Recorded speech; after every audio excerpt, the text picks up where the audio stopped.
Welcome. আমাদের ভিডিওতে তোমাদের স্বাগত। আজকে আমরা আলোচনা করব ঠান্ডার লড়াই নিয়ে।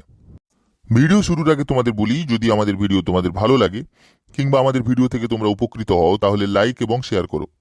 চ্যানেল সাবস্ক্রাইব করে বেল বাটন প্রেস করে অল করে দিও আমাদের সমস্ত ভিডিওর নোটিফিকেশন সবার আগে পাওয়ার জন্য। যদি তোমরা আমাদের ভিডিও ফেসবুকে দেখো তাহলে ফেসবুক পেজ লাইক ও ফলো করে দিও।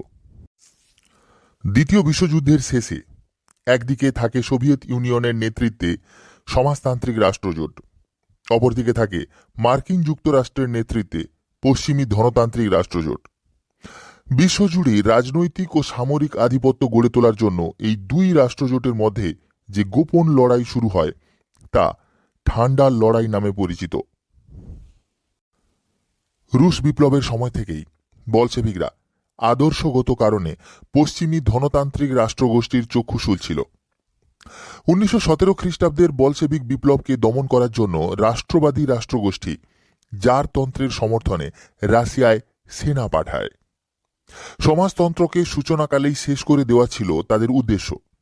কাজেই রাশিয়ায় সমাজতন্ত্রের জন্মলগ্ন থেকেই বিশ্বে দ্বিমেরুকরণ রাজনীতির জন্ম হয়। ইংল্যান্ড ও ফ্রান্স হিটলারের চেয়ে সাম্যবাদী রাশিয়াকে নিজেদের বড় শত্রু বলে মনে করত। এদিকে হিটলারও রাশিয়ার কমিউনিস্ট শাসনের তীব্র বিরোধী ছিলেন। তাই ইংল্যান্ড ও ফ্রান্স তার প্রতি তোষণ নীতি গ্রহণ করে রাশিয়ার সমাজতান্ত্রিক সরকারের বিরুদ্ধে হিটলারকে আরও প্ররোচিত করে। যুদ্ধ চলাকালে জার্মানির প্রবল আক্রমণে দিশাহারা সোভিয়েত রাশিয়া পশ্চিমী জোটের কাছে জার্মানির বিরুদ্ধে পশ্চিম ইউরোপে দ্বিতীয় রণাঙ্গন খেলার অনুরোধ রাখে। কিন্তু এই অনুরোধকে নিয়ে চার্চিলের দুমুখ নীতি স্ট্যালিনকে ক্রুদ্ধ করে তোলে। আমেরিকার নতুন রাষ্ট্রপতি ট্রুম্যান ছিলেন প্রবল সোভিয়েত বিরোধী। পোল্যান্ড থেকে জার্মান সৈন্য সরে গেলে সেখানে রুশ প্রভাবিত সরকার গঠিত হয়। এতে ক্রুদ্ধ ট্রুম্যান রুশ পররাষ্ট্রমন্ত্রী মলোটভের কাছে নিজের ক্ষোভ প্রকাশ করেন। দ্বিতীয় বিশ্বযুদ্ধ চলাকালীন শেষ শীর্ষ সম্মেলনটি অনুষ্ঠিত হয় পটসডামে 1945 খ্রিস্টাব্দে। পটসডাম সম্মেলনে জার্মানির সমস্ত সমস্যা সমাধান করা সম্ভব হয়নি। জার্মানির ভবিষ্যৎ নির্ধারণ নিয়ে সোভিয়েত ও মার্কিন মতবিরোধ প্রকট হয়ে ওঠে। পারস্পরিক মতবিরোধের মধ্য দিয়ে সম্মেলন শেষ পর্যন্ত ব্যর্থতায় পর্যবসিত হয়। বলা হয় পটসডাম সম্মেলন থেকেই ঠান্ডার লড়াই প্রকাশ্যে আসে। অক্ষ চুক্তিভুক্ত দেশগুলির সঙ্গে শান্তি চুক্তির খসড়া রচনার লক্ষ্যে আমেরিকা যুক্তরাষ্ট্র, রাশিয়া, ব্রিটেন, ফ্রান্স ও চীন এই পাঁচটি দেশের বিদেশ মন্ত্রীরা একটি কাউন্সিল গঠন করে। কিন্তু এই কাউন্সিলের কার্যকলাপে রাশিয়ার সন্দেহ হয় যে পশ্চিমী শক্তি পূর্ব ইউরোপে দ্রুত হাজির হওয়ার উদ্দেশ্যে জার্মানির সঙ্গে ষড়যন্ত্রে লিপ্ত হয়েছে।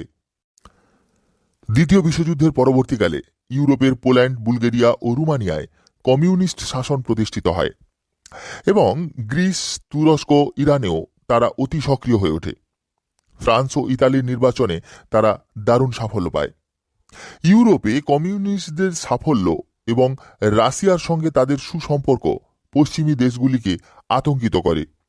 এই পরিস্থিতিতে ব্রিটেনের প্রাক্তন প্রধানমন্ত্রী উইনস্টন চার্চিল আমেরিকার মিসৌরি প্রদেশের অন্তর্গত ফাল্টনে ওয়েস্টমিনস্টার কলেজে এক ভাষণে বলেন, উত্তর বাল্টিক সাগরের তীরবর্তী স্টেটিন থেকে দক্ষিণ অ্যাড্রিয়াটিক সাগরের ট্রিয়েস্ট পর্যন্ত বিস্তীর্ণ অঞ্চল লৌহ যবনিকার আড়ালে ঢাকা।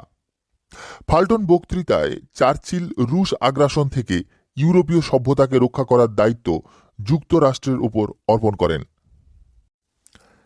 রাশিয়ায় কর্মরত প্রাক্তন সহকারী মার্কিন রাষ্ট্রদূত George F Kennan Mister X ছদ্মনামে আমেরিকার ফরেন অ্যাফেয়ার্স নামে পত্রিকায় এক প্রবন্ধে সোভিয়েতের আক্রমণাত্মক নীতি প্রতিহত করার জন্য এবং সোভিয়েত প্রভাবকে সীমাবদ্ধ রাখার জন্য 1947 খ্রিস্টাব্দের 4 জুলাই বেষ্টনী তত্ত্ব প্রকাশ করেন, যা মার্কিন প্রশাসন মেনে নেয়। আমেরিকা যুক্তরাষ্ট্রের রাষ্ট্রপতি হ্যারি ট্রুম্যান 1947 খ্রিস্টাব্দের 22 মার্চ মার্কিন কংগ্রেসে এক বক্তৃতায় তুরস্ক ও গ্রিস সহ বিশ্বের যে কোনো দেশকে সোভিয়েত আগ্রাসনের বিরুদ্ধে সামরিক ও আর্থিক সাহায্য দানের প্রতিশ্রুতি দেন, যা ট্রুম্যান নীতি নামে পরিচিত। ঐতিহাসিক আইজ্যাক ডয়েসচার ট্রুম্যান নীতিকে ঠান্ডা লড়াইয়ের আনুষ্ঠানিক ঘোষণা বলে অভিহিত করেন। 1947 খ্রিস্টাব্দের 5 জুন আমেরিকার হার্ভার্ড বিশ্ববিদ্যালয়ে এক বক্তৃতায় আমেরিকার বিদেশমন্ত্রী জর্জ মার্শাল যুদ্ধ বিধ্বস্ত ইউরোপে আর্থিক পুনরুজ্জীবনের লক্ষ্যে এক পরিকল্পনা পেশ করেন, যা মার্শাল পরিকল্পনা নামে পরিচিত। ইউরোপে অর্থনৈতিক পুনরুজ্জীবন পরিকল্পনা নিয়ে ট্রুম্যান নীতির পরিপূরক হিসেবে উপস্থাপিত এই মার্শাল পরিকল্পনা।